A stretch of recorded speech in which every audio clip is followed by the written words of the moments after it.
The TMJ-TMD conundrum is real and has been puzzling the dental and medical professions for decades. This is the TMJ-TMD Demystified podcast with Dr. Tony Urbanek, where we'll connect the dots between TMD symptoms and the actual cause. We'll tackle common TMD misconceptions and educate you, the practitioner, about a simple, tested, and proven TMD solution that has already provided relief to thousands of patients, while helping practitioners build an additional source of income free from insurance control. Welcome to this episode of the TMJ-TMD Demystified podcast.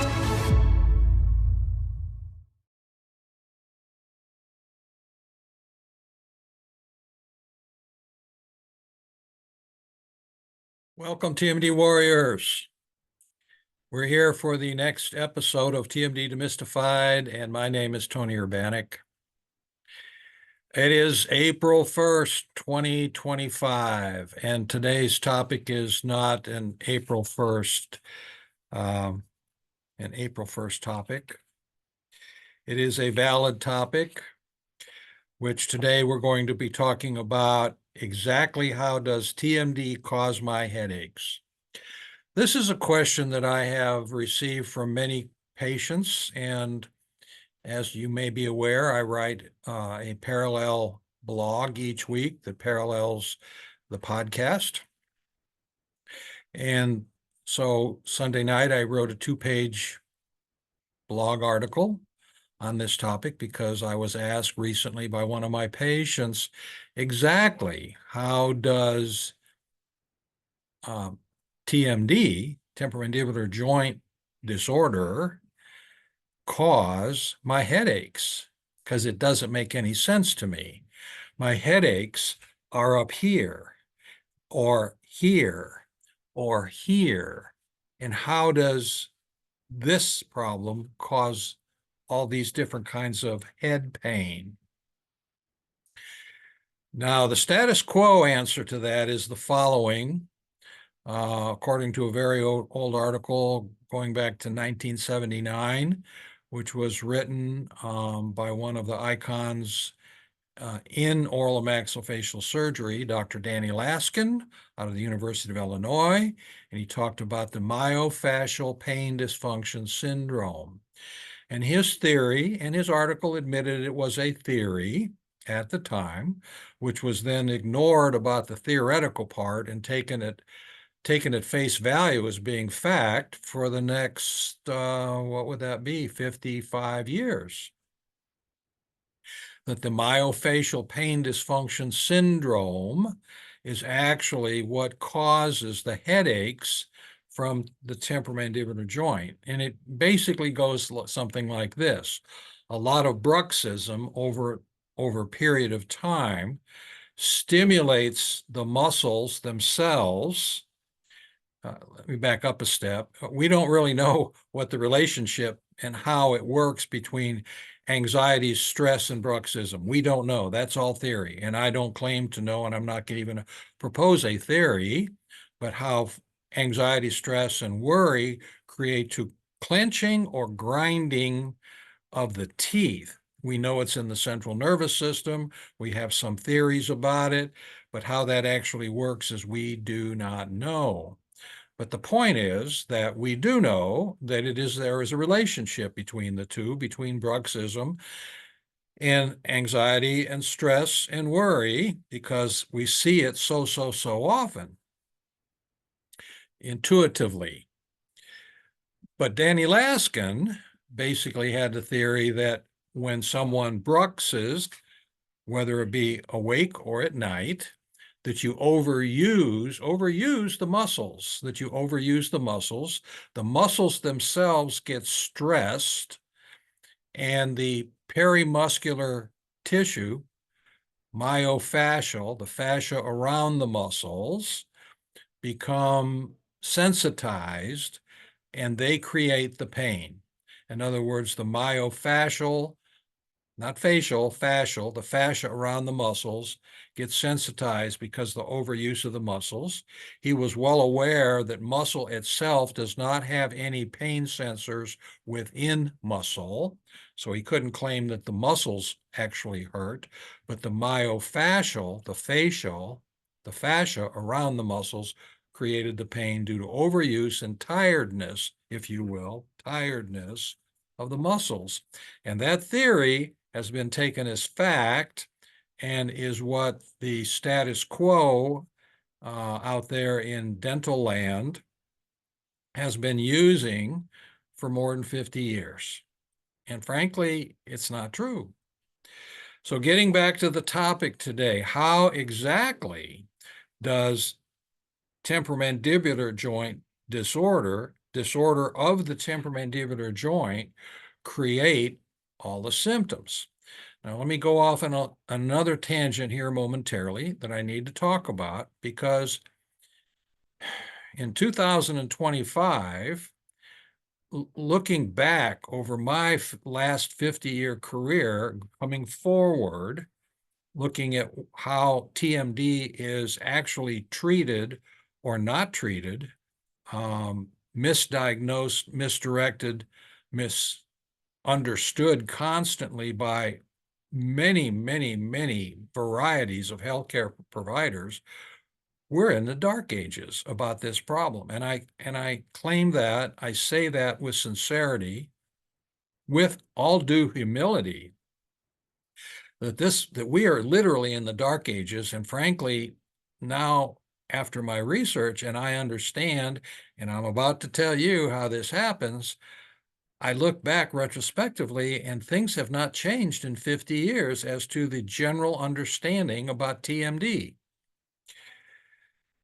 And it's certainly more than headaches, but we're going to just focus today on the headache or headaches associated with temporomandibular joint disorder. But if a patient, and here we go down into the weeds slightly, when a patient has frequent or recurring headaches, they will most likely present to their PCP or an emergency department in a hospital or a convenient care clinic.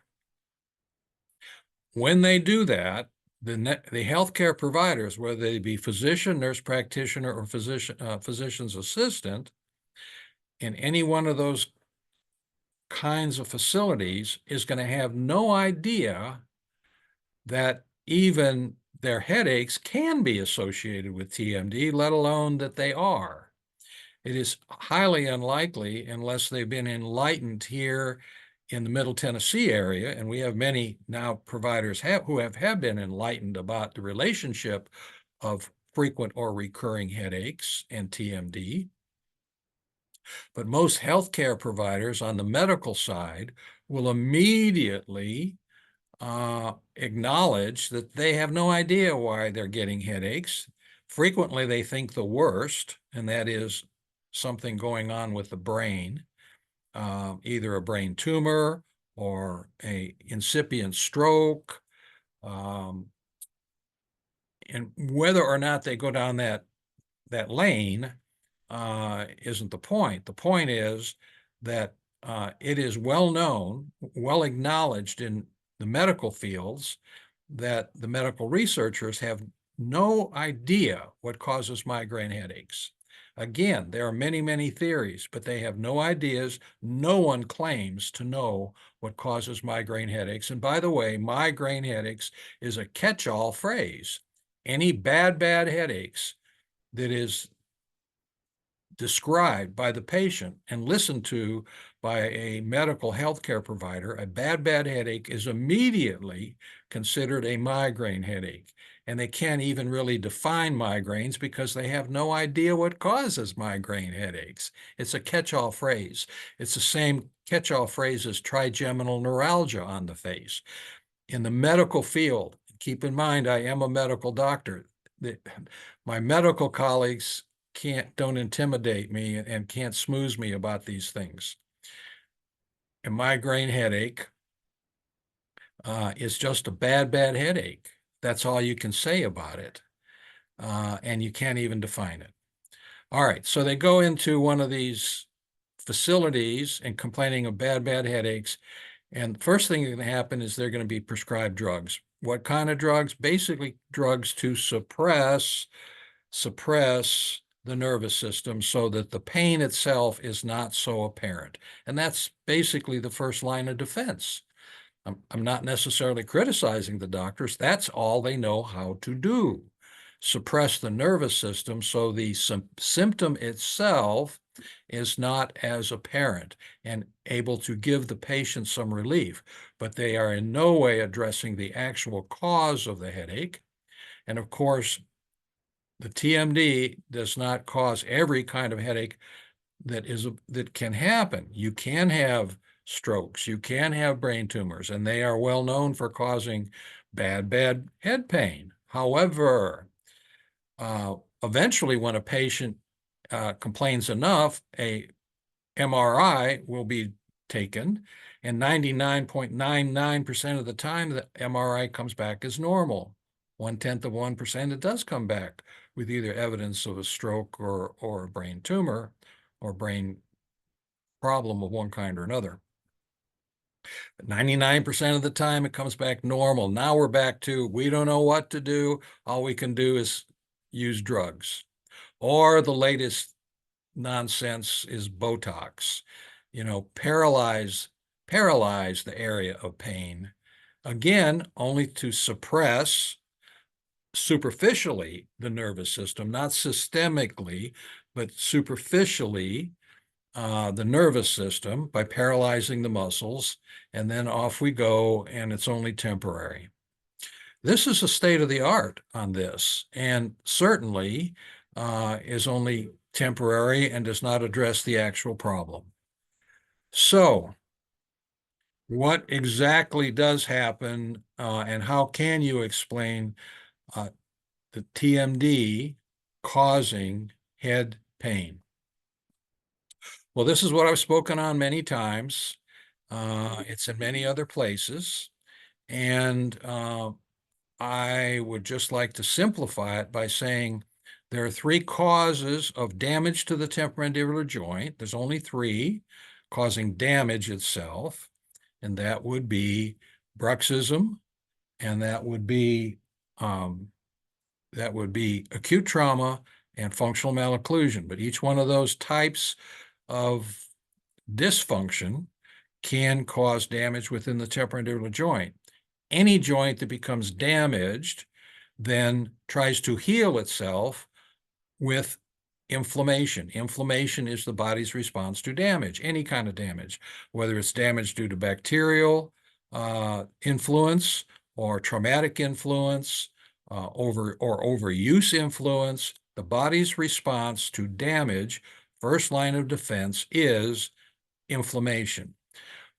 When the damage cannot be corrected in a reasonable amount of time, the inflammation, which is a healing process, inflammation is the body's healing process, then turns into chronic inflammation. And chronic inflammation, the cell types, and I am trained as an anatomist cell biologist in addition to dental and medical degrees, but it's pretty simple. The chronic inflammation then changes its characteristic in cell type, and the different kinds of exudates that are created by the cell types of chronic inflammation, which then stimulate both the nervous system and the endocrine system in the body. You see, the body's trying to heal itself. If it has a destructive element to it, if there's been damage, it has a beautiful, very complicated, but very beautiful set of symptoms trying to self-correct, to reach a stable correction. It's not successful all the time. If it was, we would live to 1,000. But a lot of times it's not successful. But chronic inflammation then creates influence on the nervous system and the endocrine system, and in our case, especially what we call autonomic nervous system, of which there are two parts to it, the sympathetic and the parasympathetic. But in our case, its influence is primarily on the sympathetic portion of the autonomic nervous system. The autonomic nervous system, as you may recall, is that system within the body that is working 24/7 while you're awake and while you're asleep to adjust and help and keep the bodily functions working at all times, your heart, your lungs, your gastrointestinal system. And the sympathetic portion is primarily associated with what is euphemistically called the fight or flight portion of the autonomic nervous system. In other words, if you are confronted by some type of potential damage or potential concern, it kicks in automatically the sympathetic system. Well, actually, there's excellent science on how inflammation, chronic inflammation within this joint kicks in and stimulates the sympathetic portion of the autonomic nervous system. And there are many articles on this, but I just pulled out a representative article on this topic. It's been known for 50 years, but now it's becoming extremely well scientifically studied. And this recent review article from 2023 entitled "The Role of the Sympathetic Nervous System in Mild Chronic Inflammatory Diseases, Focus on Osteoarthritis." Well, when this joint becomes damaged, it by its definition is osteoarthritic. It is osteoarthritis when this joint is damaged, local osteoarthritis, not rheumatoid arthritis. This joint is not by history affected by rheumatoid arthritis. If it becomes arthritic, it is always osteoarthritic, localized arthritis. And this is a very good article explaining the very complicated system that is stimulated when a joint, any joint in the body, including the temporomandibular joint, becomes osteoarthritic, and how it stimulates the sympathetic system and how that goes on to affect the rest of the body. Now, once the sympathetic system is stimulated, what we now know is that the sympathetic system gives signals to all of the muscles that move a joint. If we're talking about the elbow joint and tennis elbow, when the lateral epicondyle of the elbow is overused by too much tennis or repetitive motion of many kinds, it becomes arthritic, osteoarthritic, chronic inflammation eventually, and patients don't complain of pain here. They complain of pain in the forearm, where the sympathetic system is now aware that there's arthritis in this joint, and it sends a signal down through the sympathetic autonomic nervous system to tighten up, contract the muscles that move the joint, which are the forearm muscles that move this joint.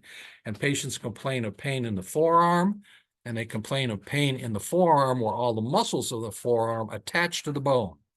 Attach to the bone, stimulate the nociceptors and the periosteum of the bone, and that is called tennis elbow. And patients complain of forearm pain, and the pain is generated by the nociceptors and the periosteum. Now, you were taught in dental school that this joint is different, it's unique. That was the big lie. That's a misconception, but frankly, it was a big lie. And the professor should know better, because this is common knowledge in orthopedic surgery, in the people who study bones and joints and muscles. All the joints operate the same, and to tell the dental student that this joint is unique and complicated actually was the way that the dental training industry got away from trying to teach people about this, because they didn't know. And every dental student and every dentist that I've ever talked to admitted that they were never taught anything significant about the temporomandibular joint and were always told it's significant and very unusual. And they claim just because it has an unusual name, gangliomo-arthrodial joint, it must be complicated. Well, yeah, it's a complicated name describing how it works in two different varieties, but that does not make it a complicated joint. It just has a complicated name. So when this joint, temporomandibular joint, is no different than any other joint in the body, and it operates just like the elbows and the hips and the knees. When this joint becomes chronically inflamed, it sends a autonomic signal, sympathetic portion, down the nervous system to the muscles that move this joint, which are primarily the muscles of mastication, and the muscle mastication gets signals at various times and in various amounts to contract, tighten up, and when they chronically tighten up, chronically contract, they pull on the bone, and where the muscles of mastication are attached to the bone, that is where the patients will complain of pain, because that's where the nociceptors are in the periosteum, and they will point directly to where the muscle is attached to the bone, and consistently, the patients will come in and point exactly to the area that hurts, which you then can trace to one or more muscles in that area, including the midface. There are muscles here, the masseter muscle, temporalis muscle, insertion of the temporalis, mylohyoid, both insertion and origin of all these muscles. When they contract, they will pull on the bone. They will stimulate pain. The pain can move around on the face depending on which set of muscles the sympathetic portion decides they want to stimulate. Doesn't always have to be the same place. And the facial pain will move around from time to time. Or it can be consistent on one side or another. But it fully, completely complains of how patients can complain of headaches of different varieties from inflammation, chronic inflammation from the temporomandibular joint. If the orthopedic surgeons had been better at communicating with the dentists about what the orthopedic surgeons call joint splinting, the muscles tighten up and splint the joint automatically. In other words, the body's telling the joint, don't move that joint. It's damaged, don't move the joint. But of course, people, if you have a bruxing habit, you have no control of the bruxing habit. You don't. We don't even know what the mechanism is. We have to talk. We have to chew to stay alive. And if you're a bruxer, it just makes it that much worse. And so that joint that is chronically inflamed is not given the chance to heal properly, and therefore creates a lot of first facial pain. And then when the inflammation continues on, the signals now go beyond the masticatory muscles of mastication, into the neck. And now the neck is the second most common symptom. Neck pain is the second most common symptom of TMD. Same mechanism. Tennis elbow and TMD are the same disease. When it continues on past the point and the inflammation is not relieved in the temporomandibular joint, the signals not only go to the muscles of mastication, but the muscles of the neck, to the upper shoulder girdle muscles, and patients complain of upper arm and upper back, upper back and upper arm, shoulder, pain and tightness.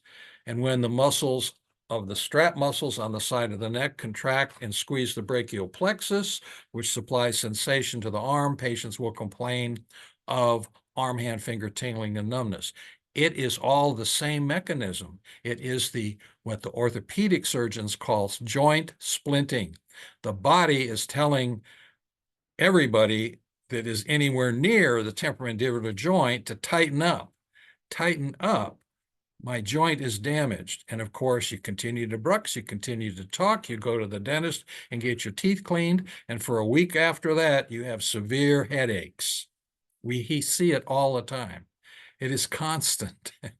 I'm not laughing at the patients. I'm laughing at the humor involved here is how simple this pathological pathophysiology explanation is, how factual it is, how it's been obvious in the literature for decades, and nobody's read about it. Also pulled an article. Here's the a review article again on the sympathetic actions on skeletal muscles, just what I was talking about. I'm not blowing smoke. I am not trying to be one of those doctors that blow smoke and mirrors about temporomandibular joint problems. I'm not a guru. I'm a scientist. And anyone who would like to discuss this with me, you're welcome to. And I'll be happy to discuss it. But make sure if you address me on this, that you're willing to define your terms and bring your statistical material and your proof with you. Because there are a lot of gurus trying to treat TMD using smoke and mirrors. And then finally, the best way to treat these chronic headaches generated by chronic inflammation in the temporomandibular joint is simply resting the joint like the orthopedic surgeons rest the elbow with tennis elbow. They put the elbow in a sling for a few days to a week, the inflammation dies down, and the symptoms go away. Well, a device that separates the posterior teeth according to a protocol that was worked out, a device that separates the posterior teeth according to a protocol 24/7 for 2 months, nighttime only the rest of your life, does the same thing as a sling on an elbow or a set of crutches for a chronically inflamed knee. It allows the inflammation to die down enough over a period of time, 24/7, to make it go down faster. And then once it's down, nighttime only the rest of the patient's life, will allow the chronic inflammation to allow healing on the joint, and the rest is history. This thing is called the Urbanek Device and Protocol. It has a patent on it. We have doctors in 18 states who are now using it.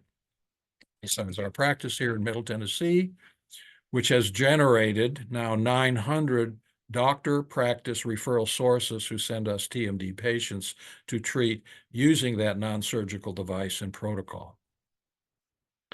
So hopefully I've explained this adequately. I've certainly tried. Documented this, not just because Tony Urbanek says so, but this is not new. These articles are new, but a lot of work now is being done in this area to explain academically what the orthopedic surgeons have called for 50 years and described joint splitting. The TMD is the same as tennis elbow. This joint is no different than any other joint in the body. This needs to be handled in the dental schools. They need to quit. If they don't do anything else and don't take the time to teach actually what's going on with temporomandibular joint disease, they at least need to quit telling the dental students that this joint is unique, because it's not. It operates like any other joint in the body. I can be reached at my email address, Tony at tmjservices.net. If you would like to consider, if you are a dentist and would like to consider being a network provider using our patented device and protocol, I would suggest you start by going to our website, www.urbanektmj.com, where you can get loads of information about the device. Everything that I can share with you really is on the website. And if you would like, then you can take our online course, which allows you the license to use the device for your patients in your practice. It's very successful for the patients. We also have a university study based on 3,000 successfully treated patients done through Middle Tennessee State University, analytical statistical study proving our claim that we can achieve 90 to 95% success with patients who use the device and protocol. And frankly, the percent that we can't, if they have the disease, as long as we make the proper diagnosis, we will approach 100% if the patient will actually do the entire protocol. Our biggest problem is once patient reach that nirvana of 85% of their patients' symptoms are gone, or 60% of their symptoms are gone, they quit coming back to see us. They won't do the rest of the protocol for one reason or another, and they don't get quite the result. But if they will do the entire protocol, the results are in the 90s, in the high 90s or better. Until next time, I appreciate your attention. I appreciate those who do follow us along on this podcast. I look forward to my next episode, which will be on Tuesday. That'll be April the 8th. I'm Tony Urbanek, and this is TMD Demystified.